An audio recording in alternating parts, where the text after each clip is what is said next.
Hi credit card lovers.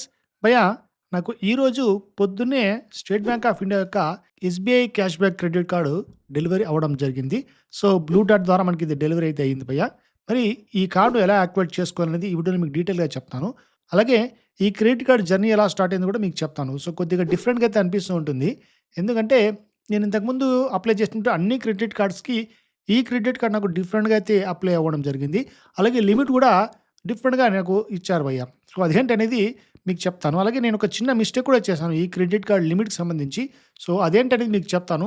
మీరు ఆ mistake అనేది చేయకపోయినట్టయితే మీకు మంచి లిమిట్ కూడా వచ్చే అవకాశం అయితే ఉంటుంది. సో, ఏంటనేది ఈ వీడియోలో డీటెయిల్‌గా మాట్లాడుకుందాం. ముందుగా క్రెడిట్ కార్డ్ యాక్టివేషన్ మనం కంప్లీట్ చేసుకొని దీని యొక్క అన్బాక్సింగ్ చేసిన తర్వాత మళ్ళీ మీకు డీటెయిల్‌గా నేను ఏం మిస్టేక్ చేశానో చెప్తాను. సో, వీడియోని ఎక్కడ స్కిప్ చేయకండి. ఖచ్చితంగా మీకు యూజ్‌ఫుల్ అయితే అవుతుంది. ఆలస్యం చేయకుండా స్టార్ట్ చేద్దాం మరి. Let's get into the video. So, భయ్యా అక్కడ చూసుకోవచ్చు మీరు నాకు ప్రెజెంట్ కార్డ్ అయితే రావడం జరిగింది. సో, ఇక్కడ కంప్లీట్‌గా అడ్రెస్ అయితే ఇచ్చారు. సో, ఇంకో విషయం ఏందంటే అడ్రెస్ వచ్చిన తర్వాత నాకు పేరు అనేది చాలా రాంగ్‌గా ఇక్కడ ఇవ్వడం జరిగింది.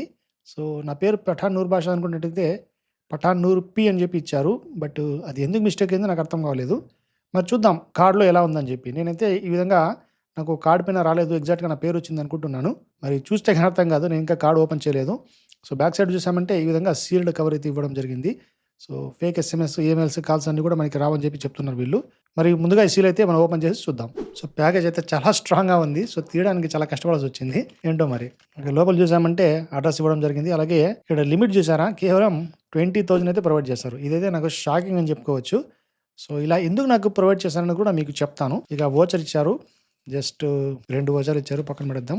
ఈ విధంగా కార్డ్ అయితే వచ్చింది. ఓకే. సో, ఇది భయ్యా మన కార్డు. అనుకున్నట్టుగానే పఠాన్ పి అని చెప్పి ఇవ్వడం జరిగింది. సో, ఇది కూడా ఒక మిస్టేక్ అని చెప్పుకోవచ్చు. పేరు అనేది ఎగ్జాక్ట్‌గానే అది పఠాన్ నూర్ బాషా అని రావాల్సి ఉంది. కానీ పఠాన్ పి అనేది ఇచ్చారు. మరి ఎందుకు ఇచ్చారనేది నేను అప్లై చేసేటప్పుడు చిన్న మిస్టేక్ అయితే చేశాను. ఆ మిస్టేక్ ద్వారా మాత్రమే ఇలా రావడం జరిగింది అనుకుంటున్నా. మరి కస్టమర్ కేర్ ఫోన్ చేసి మాట్లాడాల్సి ఉంది. మరి ఏమన్నా పేరు చేంజ్ చేసి మళ్ళీ ఇంకోసారి ఏమన్నా మనకి కార్డ్ రీప్లేస్ చేస్తారో లేదో అనేది. మరి బ్యాక్ అయితే ఇలా అయితే ఉంటుంది కార్డ్ ఇక్కడ. సో, ఇక్కడ మొత్తం డీటెయిల్స్ అన్ని ఇవ్వడం జరుగుతుంది. సో, ఈ విధంగా మనకు ఒక స్ట్రైప్ అయితే ఇచ్చారు. ఇంతకుముందు క్రెడిట్ కార్డ్స్ అన్ని కూడా మనకి ఎలా వచ్చేవంటే ఇట్లా వర్టికల్‌గా వచ్చేవి కాదు. వర్టికల్‌గా రాకుండా మనకి హారిజాంటల్‌గా వచ్చి అంటే ఇలా వచ్చాయన్నమాట కార్డ్స్. ఇలా వచ్చిన తర్వాత ఇక్కడే కార్డ్ పేరు, తర్వాత డీటెయిల్స్ అన్ని వచ్చేవి. ఇప్పుడైతే వర్టికల్‌గా వస్తున్నాయి. హారిజాంటల్‌గా రావట్లేదు. సో, ఇదైతే ఒక కొత్త డిజైన్ మనకు చూపించడానికే బాగా అనిపిస్తుంది. అంటే వీడియోస్ చేయడానికి ఇవన్నీ ఈ విధంగా పట్టుకునేసి మాట్లాడుకోవచ్చు. మరి ఈ కార్డ్ యాక్టివేషన్ అనేది మన మొబైల్ అయితే చేసుకుందాం. సో, దీని యొక్క పిన్ ఎలా సెట్ చేసుకోవాలి, ఎలా యాక్టివేట్ చేసుకోవాలనేది ఇప్పుడైతే చూపిస్తాను. భయ్యా ఇక్కడ విషయం ఏందంటే నాకు ఆల్రెడీ ఎస్‌బీఐకి సంబంధించి SBI simply save credit card అయితే ఉంది. మరి ఆ క్రెడిట్ కార్డ్ ఆల్రెడీ నేను యూజ్ అయితే చేస్తున్నా. సో, దాని యొక్క లిమిట్ అనేది మనకి ఇక్కడ మెర్జ్ అయితే చేశారు. అదే ఇప్పుడు పెద్ద ప్రాబ్లమ్. అక్కడ మీరు నా ఇంకొక కార్డ్ అయితే గమనించుకోవచ్చు. సో, ఎస్‌బీఐ కార్డ్ సంబంధించి సింప్లీ సేవ్ అయితే యూజ్ చేస్తున్నా. సింప్లీ సేవ్ మీద నా పేరు ఎగ్జాక్ట్‌గా పి నూర్ బాషా అయితే వచ్చింది.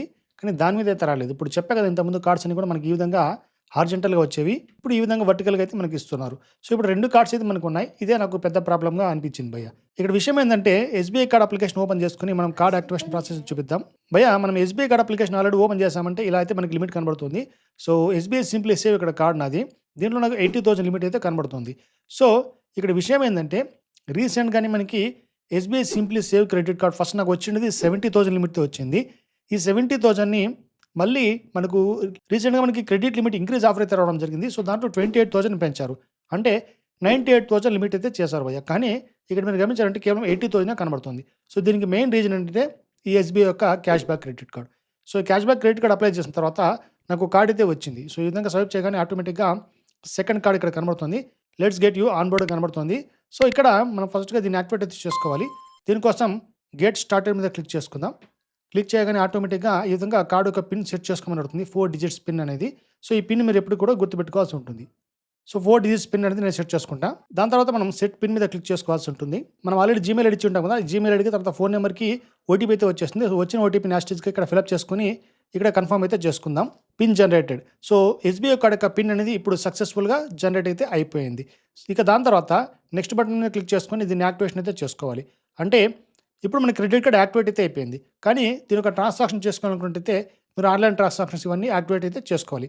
ఇప్పుడు డొమెస్టిక్ ట్రాన్సాక్షన్స్ అంటే మన ఇండియా లెవెల్‌లో ట్రాన్సాక్షన్స్ యాక్టివేట్ చేసుకుందాం. ముందుగా ఆన్‌లైన్ ట్రాన్సాక్షన్స్ ఓకే చేసేసాను. దాని తర్వాత పీఓఎస్ మీరేమన్నా పాయింట్ ఆఫ్ సేల్స్ ట్రాన్సాక్షన్ చేసుకోవాలంటే అది ఆటోమేటిక్‌గా ఆన్ అయి ఉంది. తర్వాత కాంటాక్ట్‌లెస్ ట్రాన్సాక్షన్స్, ఏటీఎం ట్రాన్సాక్షన్స్ ఇవన్నీ నాకు అవసరం లేదు కాబట్టి నేను దాన్ని అలాగే పెట్టేస్తున్నా. ఇక ఇంటర్నేషనల్ ట్రాన్సాక్షన్స్ ఇంటర్నేషనల్ ట్రాన్సాక్షన్స్ నేను దీనికి యూజ్ అయితే చేయను, అందుకని వీటిని కూడా ఎనేబుల్ చేయట్లేదు. సింపుల్గా ఆన్లైన్ ట్రాన్సాక్షన్స్, పిఓఎస్, తర్వాత ఏటీఎం ట్రాన్సాక్షన్స్ ఇవి మాత్రమే ఎనేబుల్ చేస్తున్నా. సో కావాలనుకుంటే వీటిలో ఏదో ఒక దాన్ని మీరు ఆఫ్ కూడా చేసుకోవచ్చు. ఇప్పుడు కన్ఫర్మ్ విత్ ఓటీపీ మీద క్లిక్ చేసుకోవాలి. అప్పుడు మనకు ఒక ఓటీపీ అయితే వచ్చేస్తుంది. ఓటీపీ వచ్చింది కదా, సో దీన్ని ఎంటర్ చేసుకొని ఇక్కడ సబ్మిట్ చేసేద్దాం. సబ్మిట్ చేయగానే ఆటోమేటిక్గా ఇప్పుడు ఆన్లైన్ ట్రాన్సాక్షన్స్ ఎనేబుల్ చేయబడ్డాయి. సో ఇప్పుడు కంప్లీట్గా మన కార్డ్ అనేది ఇప్పుడు యాక్టివేషన్ అయితే కంప్లీట్ అయిపోయింది. You have successfully updated transaction uses for your SBI credit card. So ఈ విధంగా మనకి ఇప్పుడు కార్డ్ అనేది యాక్టివేషన్ అనేది కంప్లీట్ అయిపోయింది.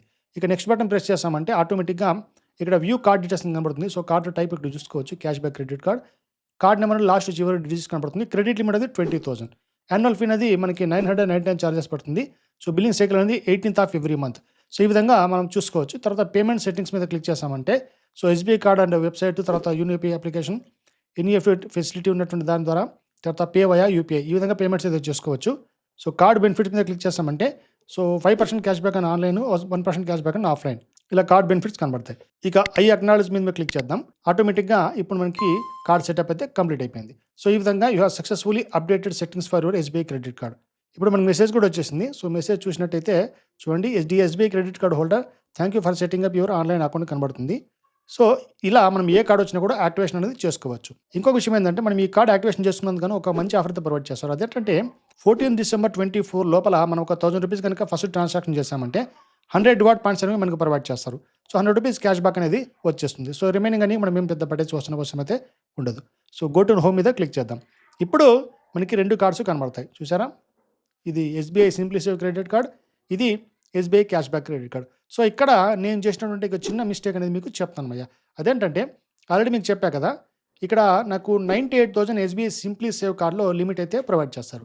సో విషయం ఏంటంటే నేను మళ్ళీ 1 year అయితే అయిపోయింది నాకు ఈ కార్డ్ వచ్చి. 1 year తర్వాత మళ్ళీ నేను ఇంకొక ఎస్బీఐ కార్డ్ అప్లై చేశాను, క్యాష్ బ్యాక్ క్రెడిట్ కార్డ్. మరి నేను ఎలా అప్లై చేసుకున్నాను అంటే డైరెక్ట్గా వెబ్సైట్లో వెళ్ళిపోయాను భయ్య. వెళ్ళిపోయిన తర్వాత అక్కడ అప్లికేషన్ ప్రాసెస్ స్టార్ట్ చేశాను. స్టార్ట్ చేసిన వెంటనే క్యాష్ బ్యాక్ క్రెడిట్ కార్డు మనం అప్లై చేసేటప్పుడు నాకు ఎక్కువ డీటెయిల్స్ అయితే అడగలేదు, అంటే బ్యాంక్ స్టేట్మెంట్స్ అవన్నీ ఎక్కువ అడగలేదు. మీకు ఎస్బీఐ అకౌంట్ ఉందా అని అడిగింది. నేను ఎస్ అని క్లిక్ చేస్తాను, ఆటోమేటిక్గా నా అకౌంట్ డీటెయిల్స్ అక్కడ కనపడ్డాయి. ఇక దాని తర్వాత మన అకౌంట్ డీటెయిల్స్ అన్ని అడిగింది, లైక్ మన ఏటీఎం ఏంటి, తర్వాత ఈ ట్రాన్సాక్షన్స్ అన్నిటికీ కన్సెంట్కి ఓకే చెప్పాల్సి ఉంటుంది. అవన్నీ ఓకే చెప్పిన తర్వాత డైరెక్ట్గా నాకు cash back credit card approval, అంటే ప్రీ అప్రూవ్డ్ ఆఫర్ కింద చూపించింది. బట్ లిమిట్ అక్కడ చెప్పలేదు. ఆ విధంగా నాకు అప్లై ప్రాసెస్ వచ్చింది. మరి అందరికీ ఎస్బీఐలో అకౌంట్ ఉండాల్సిన పని లేదు. ఎస్బీఐలో అకౌంట్ లేనటువంటి వాళ్ళకి వీడియో కేవైసీ లాంటివి జరుగుతూ ఉంటాయి. నాకు వీడియో కేవైసీ ప్రాసెస్ అనేది చాలా సింపుల్ స్టెప్స్, 1 minute అయితే అయిపోయింది. ఇక దాని తర్వాత ఒక 4 to 5 వెరిఫికేషన్ కాల్స్ వచ్చాయి, లైక్ మీరు ఏం వర్క్ చేస్తున్నారు, మీ యొక్క ఇంటి అడ్రస్ ఏంటి, తర్వాత ఇంకొక ఫైనల్ ఇంపార్టెంట్ కాల్ అయితే వచ్చింది. అక్కడే నేను మిస్టేక్ అయితే చేశాను. అదేంటంటే నాకు SBI simply save credit card ఉంది కదా, ఇది నాకు 98,000 లిమిట్ ఇచ్చారు కదా. సో వాళ్ళు ఏం చెప్పారంటే మీకు 2 క్రెడిట్ కార్డ్స్కి కలిపి ₹1,00,000 లిమిట్ అయితే ప్రొవైడ్ చేస్తున్నాం, మీరు కావాలనుకున్నట్టయితే ఈ ₹1,00,000 స్ప్లిట్ చేసుకోవచ్చు అన్నారు. అంటే దీనికి 98,000 ఉంది కదా, ఇంకొక 2,000 యాడ్ చేసుకుని ₹1,00,000 అవుతుంది కదా. మరి వాళ్ళు ఏమన్నారంటే మీరు ఎస్బీఐ క్యాష్ బ్యాక్ క్రెడిట్ కార్డ్కి 80,000 కావాలంటే లిమిట్ పెట్టుకోండి, ఈ సింప్లీ సేవ్ క్రెడిట్ కార్డ్కి 20,000 మిగులుతుంది అని చెప్పారు. Separate limit. ఇప్పుడు దీనికి 80,000 ఉంది, 80,000 సపరేట్గా వాడుకోవచ్చు. దీనికి 20,000 ఉంది, సపరేట్ 20,000 వాడుకోవచ్చు. మరి అలా స్ప్లిట్ చేస్తా అని చెప్పారు. ఇది మెర్జ్ లిమిట్ కాదు, స్ప్లిట్ లిమిట్. అలా మీరు స్ప్లిట్ చేసుకున్నట్టయితే ఈ పాత కార్డ్ మీకు 20,000 మిగిలిపోతుంది, కొత్త కార్డ్ 80,000 వస్తుంది అన్నారు. నేనేం చెప్పానంటే అలా ఏం వద్దు, 2 కలిపి ₹1,00,000 చేసేయని చెప్పాను, మెర్జ్ లిమిట్ ఇవ్వండి అని చెప్పాను. వాళ్ళు ఇవ్వలేదు, స్ప్లిట్ చేసేసారు. మరి అలాగే కాకుండా మీరు ఆటోమేటిక్గా జనరేట్ చేసుకోవచ్చు, లేదంటే మీరు కన్సెంట్ ఇచ్చినట్టయితే ఇప్పుడు ఓకే అన్నట్టయితే ఎస్బీఐ క్యాష్ బ్యాక్ 80,000 పెడతా, దీనికి 20,000 పెడతా అని చెప్పారు. సరే అలా ఏం వద్దు, ఆటోమేటిక్గా జనరేట్ అవుతుంది సిస్టమ్ ద్వారా, అలా పెట్టండి అని చెప్పాను. ఇంకా వాళ్ళు ఏం చేశారంటే జస్ట్ క్లోజ్ చేసేసారు కాళ్ళు. ఆటోమేటిక్గా అక్కడ నాకు 20,000 లిమిట్తో చాలా లీస్ట్ లిమిట్ అయితే ప్రొవైడ్ చేస్తుంది. సో ఇది సిస్టమ్ జనరేటెడ్ అనమాట. ఈ మిస్టేక్ మీరు చేయకండి. మీ దగ్గర ఆల్రెడీ ఎస్బీఐ క్రెడిట్ కార్డ్ ఉన్నట్టయితే ది బెస్ట్ లిమిట్ అనేది ఎస్బీఐ క్యాష్ బ్యాక్ తీసుకోండి.